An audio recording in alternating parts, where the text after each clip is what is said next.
补充报告一下，下午2点总务部要架舞台，哦，然后那个青壮不是，身体力壮的来帮忙。那舞台架完之后，接下来是整个礼拜都可以给各团契们来彩排啊，让我们一起同心祷告。天父，我们心感谢赞美你，谢谢你再一次的呼召我们来到你的圣殿，我们聚集，用我们的心来敬拜你。愿你的话语成为每一个人的帮助，愿你的话语也提醒我们走当行的路，也愿你的话语带来我们力量、盼望。祷告祈求奉靠耶稣的名，阿门。大家平安。今天是欢乐之歌主题，可能大家还没有很欢乐啊。西番雅书是被一卷被遗忘的经卷，很少在主日讲到的时候，它是被第一个首选要被拿出来讲到的。它是12小先知其中的一本我们在圣经里面有分大小先知那并不是以重要来分，不是，就是大先知它的卷它的比较长小先知就是比较短一点。上帝的话每一本都是重要的。西番雅书虽然只有短短的3章，读一下就完了，但是其中有2个很重要的信息，就是审判跟盼望。牧师大概讲一下今天的这个经文的背景。它这个背景的时候是北国，我上次有讲，以色列在这个时候分成南北2国，北国叫以色列，已经被亚述这个国家灭亡。南国叫犹大，这个时候大部分的君王一样，行耶和华眼中看为恶的事情，他们继续拜偶像，效法外邦的风俗习惯，他们没有看顾弱小，他们欺负孤儿寡妇，他们并且很自满、很骄傲地说，上帝不关心他们。但我们知道，耶和华上帝他却再三的怜悯他的百姓，他透过一个一个的先知对他们讲话。在这个当中，我们看到上帝真的是一个慈爱拯救的上帝，但上帝也是一个公义审判的上帝。当以色列人仍然还是不愿意听先知的呼唤，他们不愿意悔改，上帝的审判就临到他们。上帝都将他们交给敌人，这个国家叫巴比伦。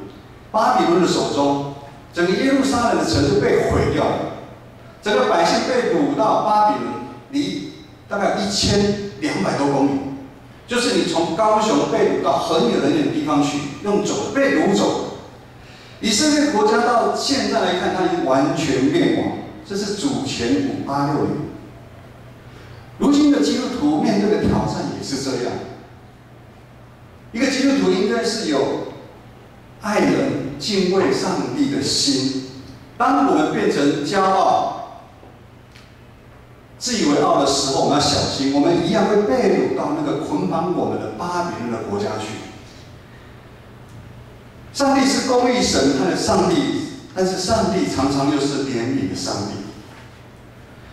以色列的百姓被人受掳到外国的期间，就在巴比伦期间，上帝的灵激动一群敬虔的以色列百姓，我们叫做渔民，剩余的渔民，一群渔民。这些信实的以色列百姓，他们开始想起当初上帝透过先知对他们讲的话，他们开始会对过去所作所为，他们认错悔改。他们在外国人的地方，他们开始敬拜上帝。而这当中，先知的预言记载，有一天上帝会再带领他们回到自己的故乡耶路撒冷。这回家的应许，成为他们在国外愿意忍耐、等候的力量，也成为他们信靠的一个盼望。今天我们还是一样一起来读圣经，因为圣经在读的时候，你会看很奇怪，里面有很多的字都是在对你讲你所以我们一起先来读18节到20节，18节到20节。好，请那些属你回吾大会所还，因你担当羞辱的，我必拒绝他们。那时我必罚办一切苦待你的人，又拯救你瘸腿的，聚集你被赶出去。那些在全地受羞辱的，我必使他们得称赞，有名声。20节，那时我必领你们进来，聚集你们。我使你们被掳之人归回的时候，就必使你们在地上的万民中有名声，得称赞。这是耶和华说的。我们可以把它当成我就是上帝，你就是我们。等到你等下看牧师讲到后面，你会觉得我们其实也是被掳的人啊。敬拜对以色列他们的传统是非常重要，没办法敬拜，对他们是一种惩罚。18节开始说，当他们回到故乡，最重要就是他们再一次恢复节期的聚会，他们可以敬拜上帝。上帝要除去他们的重担，他们的悲伤，让他们重新享受在敬拜当中的快乐。19节接着说，艰苦软弱委屈的人，耶和华上帝会替他们伸冤。一些流浪在外的，耶和华上帝会一个一个帮他们找回来，并且让他们在全地有名声，得到称赞。上帝会说：“你们的命运将会翻转，你们会从受辱的变成得到全地的名声。”我不晓得这个画面你想到什么？我记得在带将第一组的时候，牧师讲到耶利米书。耶利米就是在形容那个耶路撒冷的城，它会从荒废、没有人居住、没有牲畜的地方，变成有牧羊人、有草场，很多草、很多羊在那边可以躺卧休息、安息的地方。甚至我们会想到诗篇23篇，耶和华是我的牧者那个画面。对于受辱在外的人，当他们愿意悔改，重新信靠上帝，而那幅回家的画面，回家怎么会翻转的一个画面，就会让他们成为他们在惊慌、绝望的黑暗当中，那个内心出现那个盼望的光。在我们信仰旅程当中，我们也常常是这样。当你信靠自己越多的时候，刚开始可能还不错，可是到后来你就觉得其实越来越不好。当你信靠自己越多的时候，你会常常碰到很多不如意的事情。可是当你信靠上帝的时候，你就会看到生命得翻转的一个机会，会从黑暗当中看到盼望的光。我们每一个阶段当中，都是一段生命里程的一个体验。在民国73年，还没出生的狙击手，哇，这么多啊！那是一个战争的年代。传道那一年刚国中毕业，从金门第一次坐军舰平铁军舰，那是运补的军舰，来到台湾。来到台湾高雄叫做13号码头，在那个时候听到很多人讲，台湾是非常非常美好的一个地方。那个船我坐了2天2夜，从一上船之后，我就不晓得什么时候要开船。船上非常的脏乱，当开出去的时候，有风浪一来的时候，很多人就晕船，晕船就会怎么样？吐。我一个同学在那边，他坐在那边，他吐的东西可以到我这边，我看到吐的东西，我也吐了，你可以看看那个跟难民那个差不多，2天你也吃不下，睡不好，你也不知道船什么时候会到目的地。但是让我坚持下去是那个美好的画面，台湾有一个那个很美好的画面，坚持我一直在船上一直忍耐下去，等到高雄码头的时候，我的重担放下，我开心了。今天的圣经节14节到17节就是先知预言，他描写当以色列百姓受辱归回的时候，回到故乡的时候，他们要欢喜唱歌，回应上帝对他们的救赎的画面。其实我们基督徒应该都是每天都很喜乐、很欢乐。为什么？因为我们是被救赎的一群啊。今天早上还没开始的时候，会长在跟我谈赤峰街。赤峰街他们整修了好几个月，我们隔壁的赤峰街教会，他们借那个日新国小的一个视讯中心做礼拜。他们说他们终于完成工程了。他说他就好像耶利他们建造城墙一样。他们现在每个弟兄姐妹很期盼回到赤峰街做礼拜，那种有点受辱归回，他们今天每个人都很开心、很期待。其实我们基督徒应该也是这样，我们是很期待，每天很喜乐，因为我们都有得救的一个生命。我们一起再来读14节到17节，14节到17节。来，请。西安的民啊，应当歌唱；以色列啊，应当欢呼；耶路撒冷的民啊，应当满心欢喜快乐。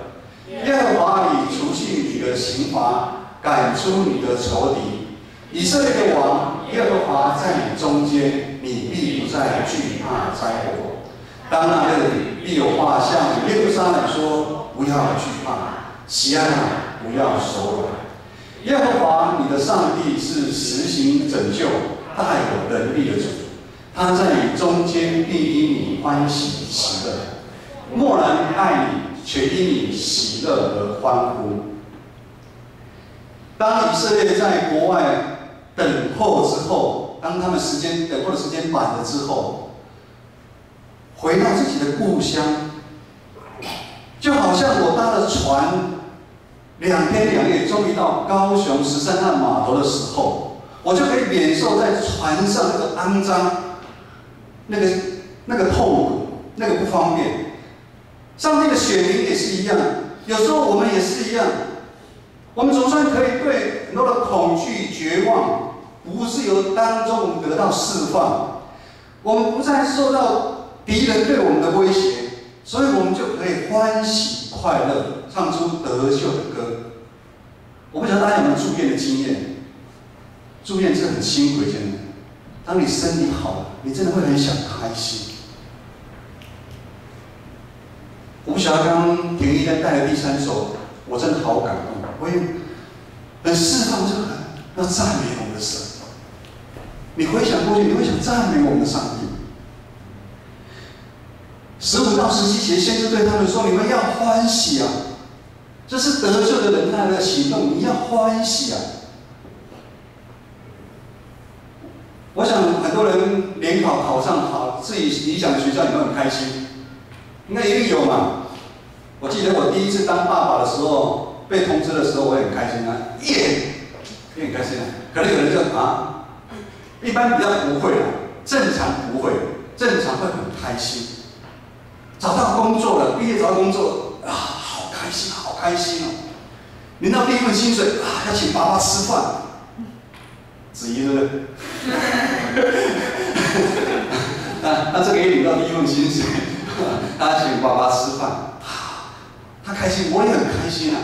对，我们要开心，因为上帝除去我们的罪恶的刑罚，我们一切的痛苦会不见了。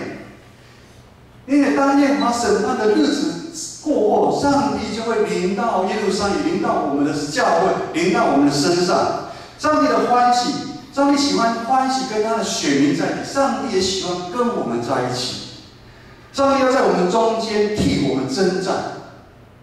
我们基督徒常不带着上帝出去征战，上帝要我们带着他去征战，每一天征战。先知鼓励以色列的百姓，你们不要放弃，下沉的手要举起来，举起来，坚持下去。我想，先知预言对被掳的这一群以色列百姓是很大很大盼望的一个画面。上帝跟他们同在，上帝成为他们的帮助，上帝也除去对他们一切的捆绑。上帝跟他们说，宣判无罪。无罪，上帝宣判他们无罪。上帝而且说：“我要成为你们的盾牌，成为你们的避难所。”这不就是我们基督徒我们的盼望的吗？当我们盼望实现的时候，我们当然会欢喜歌唱。我们从以色列的历史，我们知道以色列人等候的这个盼望，在几年之后实现。几年之后实现？怎么学老师？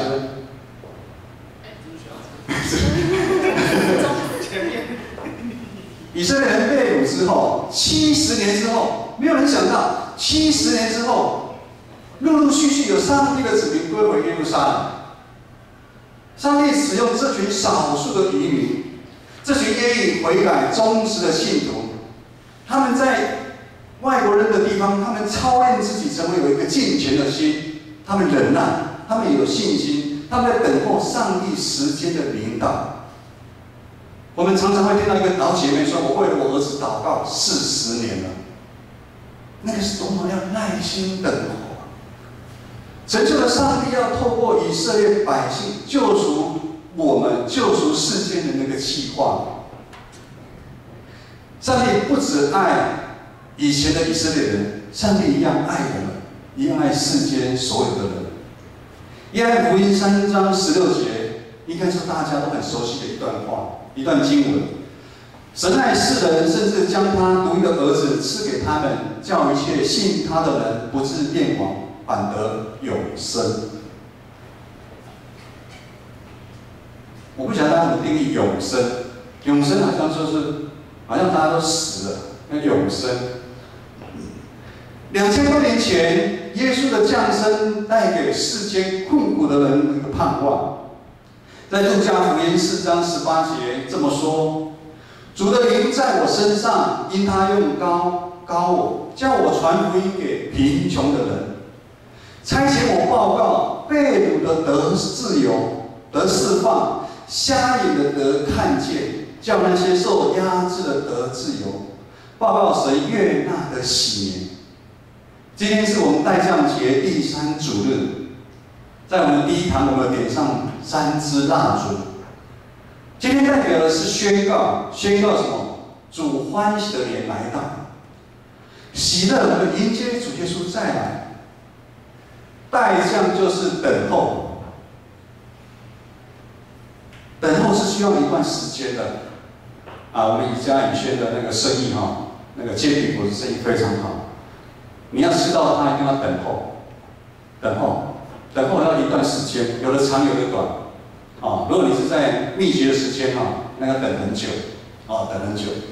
等候是需要一段时间，等候的过程当中，不是空白没事情做的。下午我们4点教会要社区报佳音，等一下礼拜完之后，在这个等候过程当中，我们要准备一些事项，我们需要的宣传海报。我们去要唱几首歌，我们这次选的景点非常好现在我们附近有一些很有耶诞气息的一些景点，我们要到那边定点去唱歌，我们要练习。所以我们4点集合的时候，我们练习半个小时，4点半出发，我们要等待。回来之后，我们有火锅料，金会长老早就准备好，材料早就买好。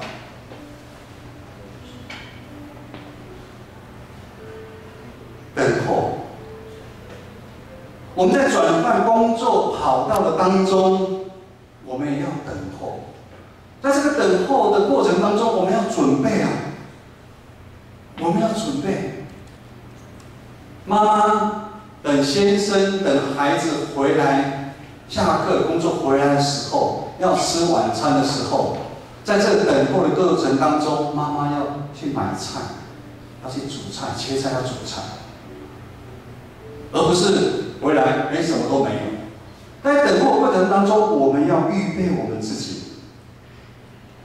感谢上帝在千万人当中拣选我们成为他的儿女，成为基督的门徒。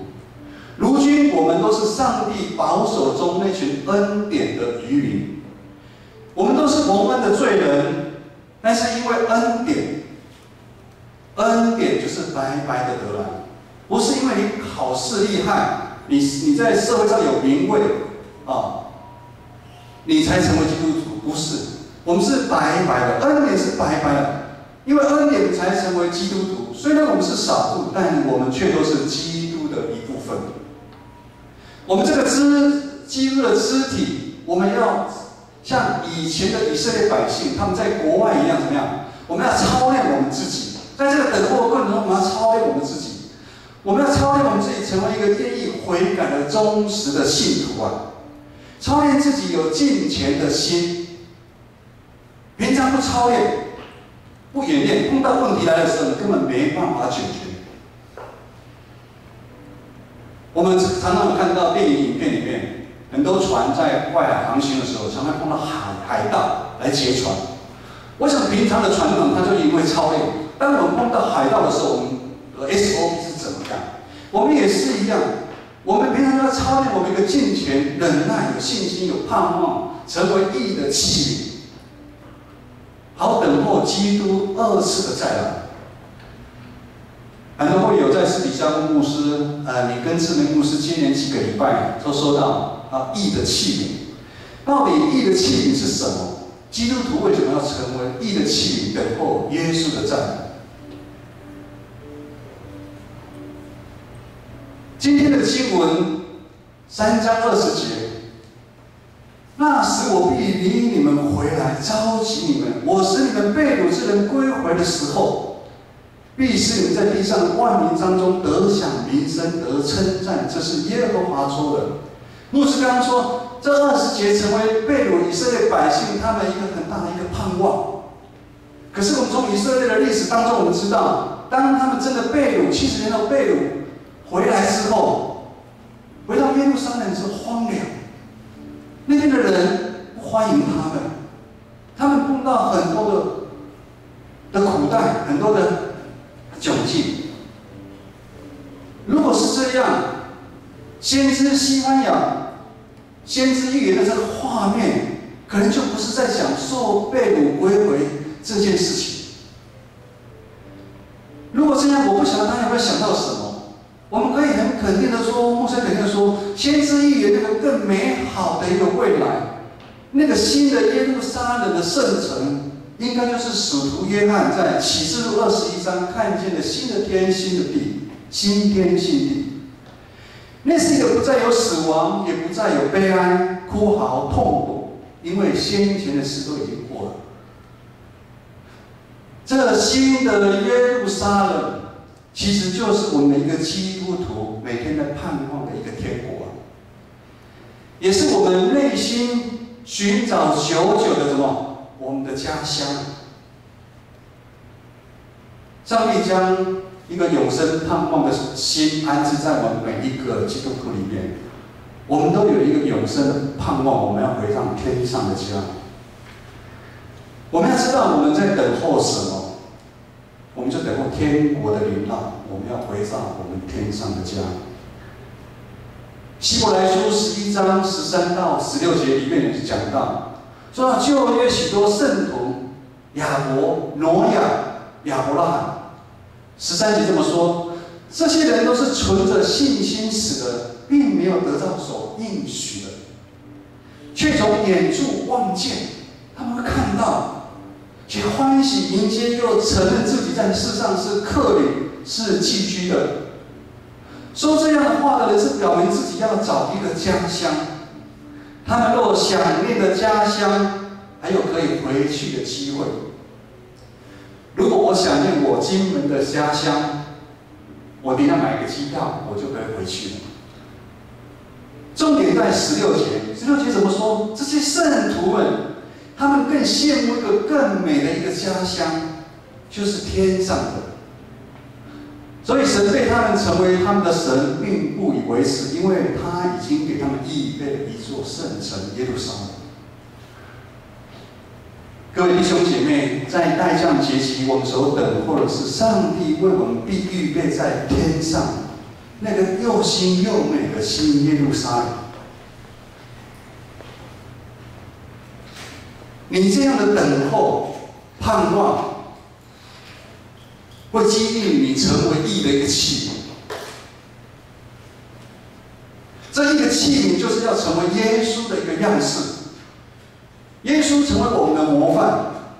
这个极大美的一个盼望，会激励所有的基督徒怎么样过敬虔圣洁的生活。坚定继续委身于神的事工，忍受在这个中间过程当中，你不管遇到大大小小的苦难，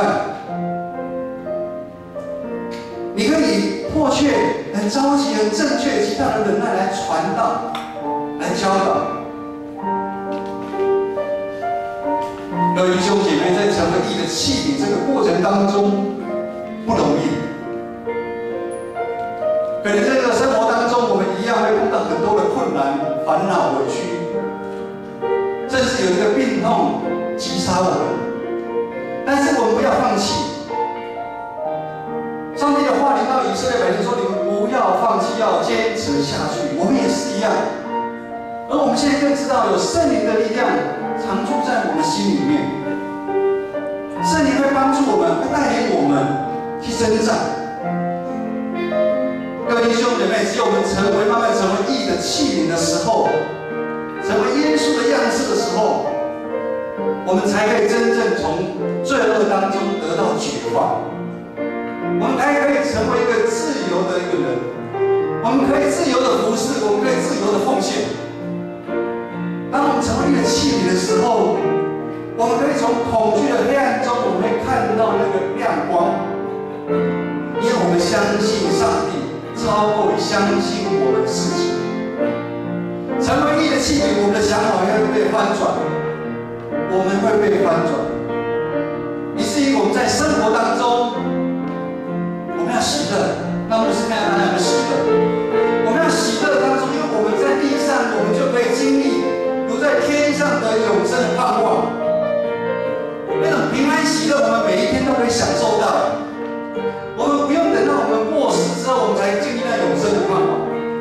当我们慢慢成为义的器皿的时候，成为耶稣的样子，照耶稣教导我们去做的时候，你就可以经历在地如在天那个永生盼望的一个喜乐。以至于最后，我们在这个代降节期，我们可以欢喜唱歌的说：“主耶稣，我愿你来。”我们更可以全心来颂赞我们的主啊！每天我们在敬拜团带领当中，愿我们来全心颂赞我们主，将我们的心交给我们的主，一起起立。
我们一起来领受从天上而来的祝福。愿主耶稣基督的恩惠、天父上帝的慈爱、圣灵的感动与你们同在，特别帮助我们除去我们黑暗生命中的恐惧跟黑暗，让我们成为义的器皿，让我们欢喜颂赞，从今时直到永远。阿们。